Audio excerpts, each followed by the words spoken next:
untuk melakukan proses pemakzulan Gibran Rakabuming. Jadi benar-benar ini proses politik yang lebih menentukan gitu ketimbang proses hukumnya. Jadi kalau kita ngomong proses politik ya semuanya sebenarnya sekarang mengerucut tergantung pada dua orang tokoh, yakni Ketua Umum DPP PDIP Megawati Soekarno Putri dan yang lebih khusus lagi adalah Ketua Umum Partai Gerindra Prabowo Subianto. Kalau kedua-duanya oke, ya ini tinggal jalan barang ini ya. Atau katakanlah misalnya begini, Ibu Megawati oke dan nanti PDIP yang mengambil inisiatif, sementara Pak Prabowo mungkin sementara melalui Partai Gerindra tangannya nggak mau kotor, tapi secara diam-diam memberikan blessing, dan kemudian partai-partai lain itu mendukung, ya barang ini jadi gitu. Paling sekarang ini kalau kita lihat petanya di DPR, kendati sekarang ini secara formal bahwa satu-satunya partai yang tidak ada di pemerintahan, saya tidak menyebutnya sebagai oposisi karena memang posisinya PDIP itu walaupun dia berada di luar pemerintahan sekarang, tapi dia menyatakan mendukung pemerintahnya Prabowo, bukan pendukung pemerintahnya Prabowo Gibran ya, mendukung pemerintahnya Prabowo. Jadi gimana kita menyebutnya ini? Oposisi terhadap Wakil Presiden Gibran Rakabuming, tapi mendukung Presiden Prabowo Subianto. Ini unik memang posisinya. Jadi Megawati bisa mengambil inisiatif itu dan kemudian kalau kita lihat partai-partai yang ada di parlemen, paling nanti yang akan sangat resisten dalam hal ini ya ini Golkar, karena Golkar itu sekarang kan dipimpin oleh Bahlil Lahadalia sebagai ketua umumnya dan dia tahu dia adalah proksi dari Pak Joko Widodo ya. Kalau dia bisa menjadi ketua umum Golkar itu ya karena ada faktor Joko Widodo di situ gitu. Tapi kalau kemudian Bahlil itu berhasil disingkirkan dari Golkar, ya selesai barang itu ya. Tapi sejauh ini sih belum muncul wacana itu ya, wacana untuk menjatuhkan Bahlil itu. Walaupun diam-diam sebenarnya proses itu terus berjalan sampai saat ini karena jelas ini banyak sekali muncul ketidakpuasan terhadap Bahlil yang mengambil alih posisi ketua umum dari tangan Airlangga Hartarto dengan cara yang sangat kasar ya karena Airlangga Hartarto diancam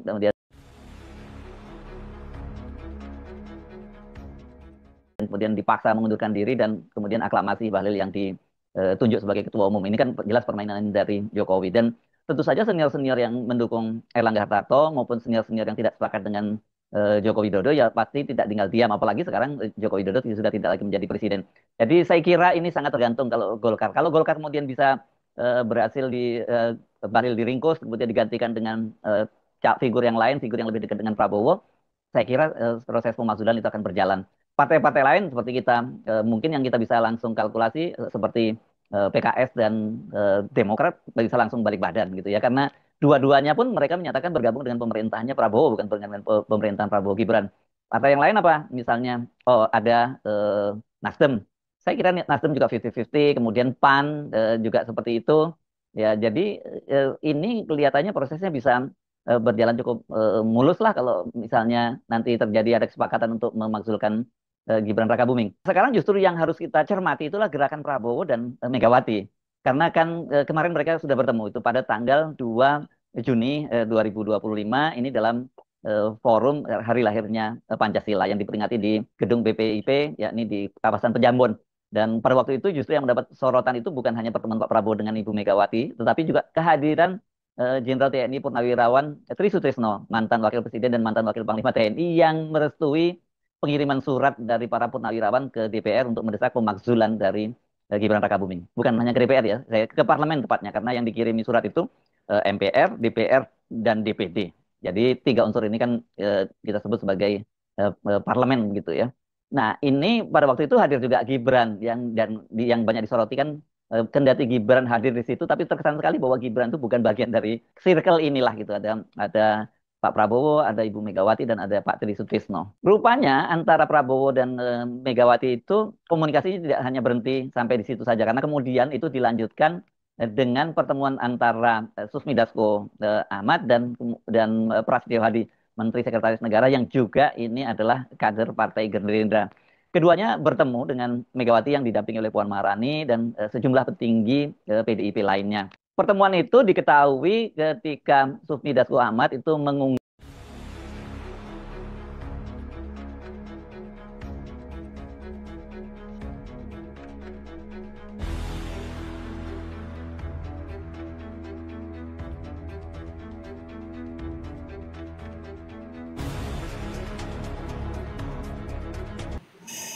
Ya, kita tetap beroptimis bahwa ya negara kita ini bisa mencapai ke arah sana.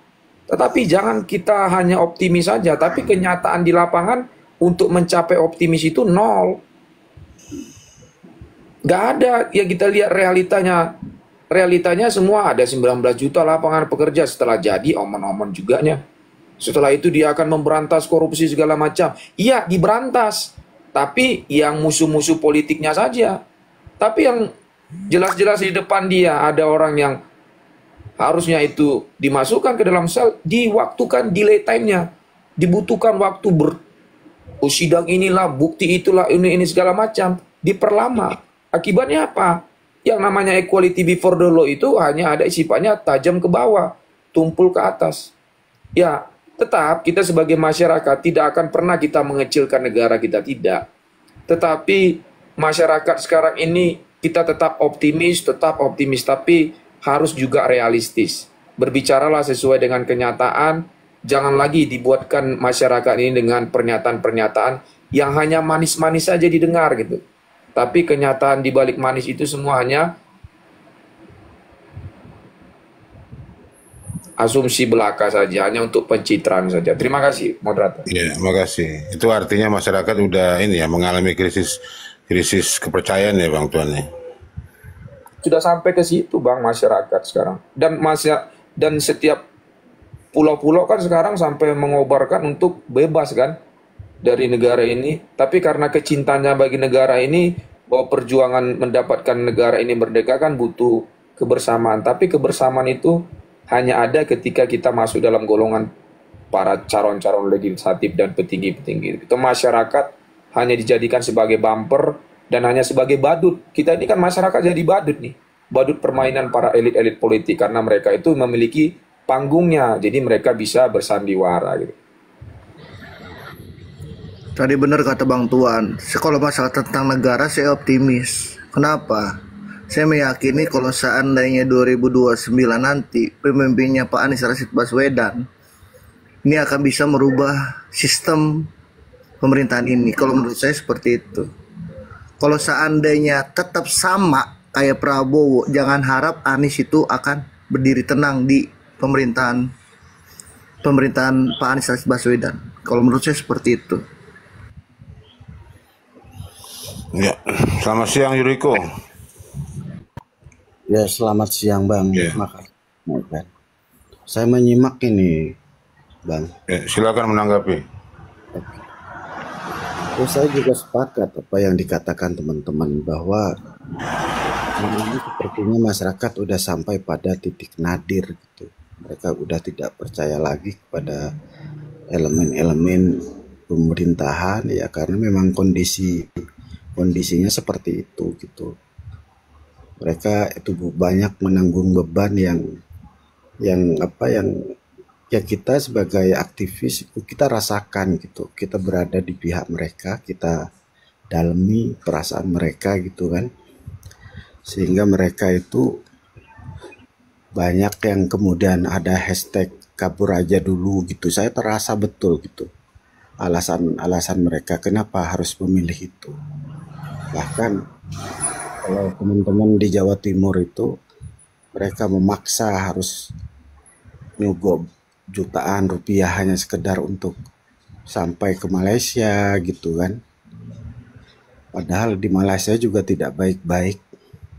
Malaysia juga sedang merapikan administrasi dan segala ekonomi sehingga mereka juga terpaksa terkadang ditangkap juga. Tapi mereka memaksa diri masuk lagi karena di kampung memang nggak ada harapan. Infrastruktur ekonomi sudah rusak gitu loh. Malah saya kalau dibandingkan masa kecil saya itu saya lebih bahagia masa kecil saya itu. Zaman Soeharto gitu kan. Infrastruktur ekonomi, sistem perairan.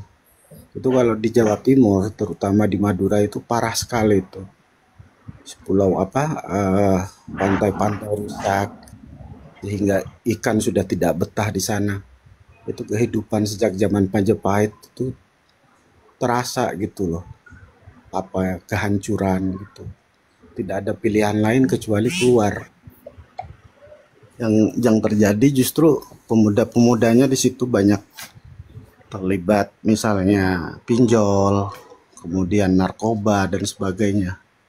Itu kerasa betul ya, kalau saya itu ketika saya membandingkan dengan masa kecil dan masa remaja saya begitu sekarang ini. Jadi ya harus ada perubahan dan sistem radikal untuk merubah semua ini. Tidak bisa biasa-biasa aja kita lakukan gitu. Kalau pemerintah betul-betul punya komitmen untuk menyelamatkan negara ini gitu loh, sampai tingkat bawah gitu. Kita belum berbicara masalah kemungkinan perang dunia ketiga gitu, di mana seharusnya daerah kampung-kampung itu dipersiapkan gitu loh. Coba bayangkan tiba-tiba terjadi perang dunia ketiga dan Indonesia terlibat di situ, sehingga kota dibombardir dan orang-orang kota terpaksa pulang kampung. Sedangkan orang kampung dia tidak punya lumbung padi seperti orang Badui misalnya. Sekarang infrastruktur mereka sudah tidak bertani bergantung kepada supermarket atau barang-barang toko. Tidak punya lumbung padi misalnya kan. Kita bisa kebayangkan apa gitu loh yang akan terjadi gitu. Akan terjadi kelaparan masif. Ya, kalau dibandingkan dengan negara Prancis atau negara Rusia, mereka itu dia sudah punya persiapan itu untuk menghadapi segala kemungkinan. Nah, kita di daerah-daerah pun sama seperti orang kota juga, tergantung supermarket.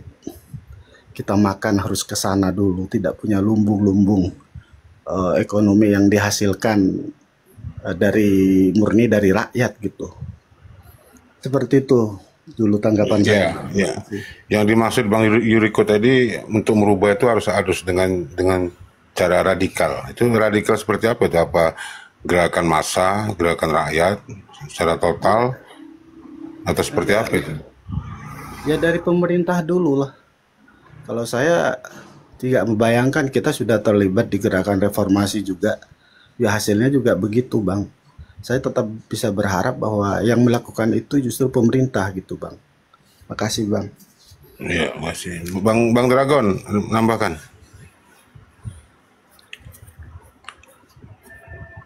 Bang Dragon. Tidur kayak itu. Aduh. Ya, inilah resikonya kalau narasi tanpa bayaran. Beda kalau narasi di stasiun TV, Bill.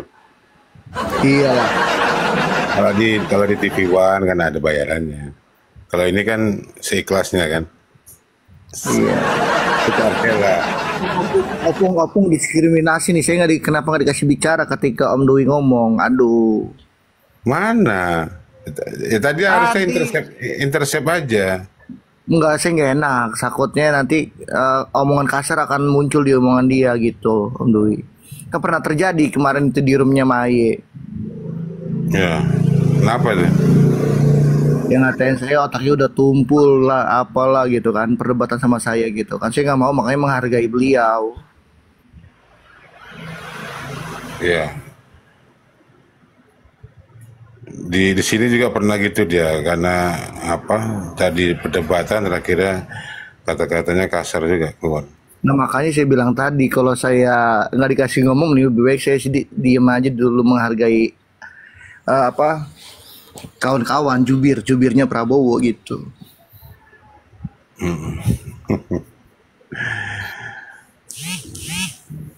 Itu. Jadi Yuriko ini di mana? Di Madura ya?